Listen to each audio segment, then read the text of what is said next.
Hello दोस्तों, आप सभी का हमारे यूट्यूब चैनल पर स्वागत है। जैसे कि आप सभी को पता होगा, हम क्लास 6 के जो चैप्टर हैं उन सभी के चैप्टरों के बारे में चर्चा कर रहे थे। आज आगे देखते हैं 4th नंबर का चैप्टर क्या है। राजस्थान के प्राचीन सभ्यता स्थल के बारे में बताएगा इस चैप्टर के बारे में। चलो देखते हैं। मानव जब स्वयं के बारे में सोचना छोड़कर दूसरों के बारे में सोचना शुरू करता है, तब वह समूह में रहकर कार्य प्रारंभ करता है। इसी से सभ्यता की शुरुआत होती है।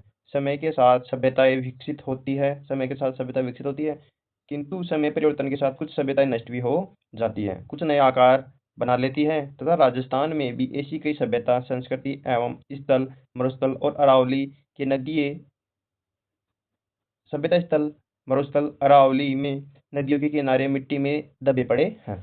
चलो देखते हैं क्या है। राजस्थान में मानव के प्रारंभिक क्रियाकलाप क्या थे, वे कब से प्रारंभ हुए, इसके लिखे हुए साक्ष्य उपलब्ध नहीं है। जिस काल का लिखित इतिहास उपलब्ध नहीं है, उसके बारे में उत्खनन से प्राप्त सामग्री के आधार पर ही पता किया जा सकता है। उत्खनन से प्राप्त हुए प्राचीन सभ्यताओं के आवास स्थल लकड़ी, अनाज, हड्डी और पत्थर के अस्त्र शस्त्र और उपकरण प्रमुख हैं। किंतु प्राप्त उपकरणों में पत्थरों के उपकरणों की संख्या अधिक है, अतः प्रारंभिक युग को प्रस्तर युग भी कहा जाता है। सर्वाधिक पत्थर के उपकरण प्राप्त हुए थे। प्रारंभिक युग में मानव अपनी आवश्यकता की पूर्ति के लिए जानवरों का शिकार करता था अथवा जंगलों में कंदमूल एकत्रित कर पेट भरता था। अतः उसने पत्थर से कुल्हाड़ी, गंडासा, छुरा जैसे उपकरण बनाए। आगे है प्रारंभिक युग के बाद ताम्रकांस्य काल एवं इसके पश्चात लोहा युग के अवशेष प्राप्त होते हैं। हम पूर्व में पढ़ चुके हैं कि मानव शिकार से पशुपालन और कृषि कार्य के आगे था। पत्थर के स्थान पर उसने धातु के उपकरण बनाना प्रारंभ कर दिया। धातुओं में भी सर्वप्रथम तांबे का प्रारंभ किया था प्रयोग।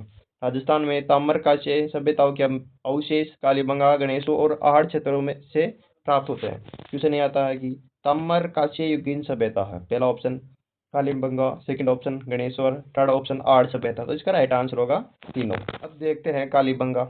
राजस्थान में द्रव्यवती नदी और सरस्वती नदी के घाटी में पुराविद अमलानंद घोष ने करीब 2 दशक पुरा स्थलों की खोज की। हनुमानगढ़ जिले में घग्गर नदी के किनारे कालीबंगा प्रमुख है।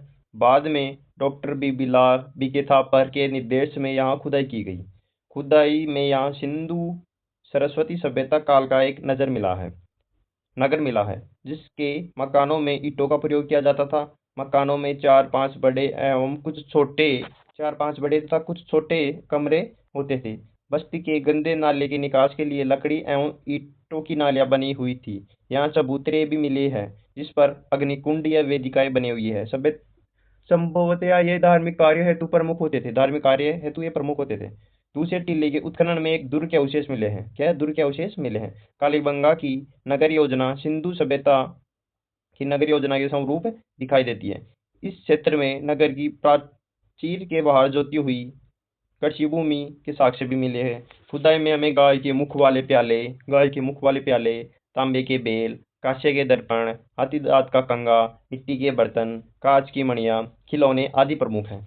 कालांतर में नदियों का पानी सूखने, जलवायु परिवर्तन एवं मरुस्थल के बढ़ते इत्यादि कारणों से ये उजड़ गई है ये सभ्यता। अब आगे देखते हैं आहड़ सभ्यता। उदयपुर के पूर्व यानी आहड़ या बेडस नदी के किनारे 2 टीले दिखाई देते हैं, जिसे स्थानीय भाषा में धूलकोट कहते हैं। यह बस्ती पहले तांबावती के नाम से जानी जाती थी। ऐसा प्रतीत होता है कि तांबे के औजारों के निर्माण का केंद्र होने के कारण नाम पड़ा था। 10वीं एवं 11वीं शताब्दी में इसे आघाटपुर के नाम से जाना जाता था। आघाटपुर बोलते थे उस टाइम इसको। यहाँ से प्राप्त मकानों की दीवारें पत्थरों पर मिट्टी से बने हुए थे। यहाँ की दीवारें तो थे ना, पत्थरों और मिट्टी से बनी हुई थी। जिनकी छत एवं इनकी छत बांस एवं केलू से बनी हुई थी। बड़े कमरों के बीच में बांस की पर्दी पर मिट्टी चढ़ाकर उसे छोटे छोटे कमरों या ओवरों में विभाजित कर दिया जाता था। तो मकानों में 4 से 6 चूल्हे मिले, जो परिवार संयुक्त या सामूहिक भोजन विधि के साक्ष्य हैं। यहाँ उच्च कोटि के चावल प्राप्त होते थे। आहड़ में भट्टीनुमा चूल्हा मिला। इससे यह माना जाता है कि यहाँ तांबा पिघलाया जाता था। आहड़वासी बर्तन बनाने की कला में दक्ष थे। यहाँ मिले लाल बुरे मातृभांड, हाथ की सफाई एवं अलंकरण की उत्कृष्ट थे। धूलकोट के 1951 या 1952 में हुए उत्खनन में दीपक, धूपदानियाँ, कटोरियाँ, मटके, कलश, चूड़ियाँ, खिलौने, 26 किस्म की मणिये, 6 तांबे की मुद्राएं और 3 मुहरे प्राप्त हुए हैं। ऐसा प्रतीत होता है कि प्राकृतिक प्रकोप से विध्वंस हुए एवं सभ्यता के लोग उत्तर पूर्व या दक्षिण पूर्व की ओर बढ़े, जिसे गिल्लुंड या भगवानपुरा जैसे स्थान बसाए गए हैं। धन्यवाद दोस्तों। वीडियो कैसा लगा तो कमेंट करके अवश्य बताएं तथा चैनल को लाइक एंड शेयर अवश्य करें।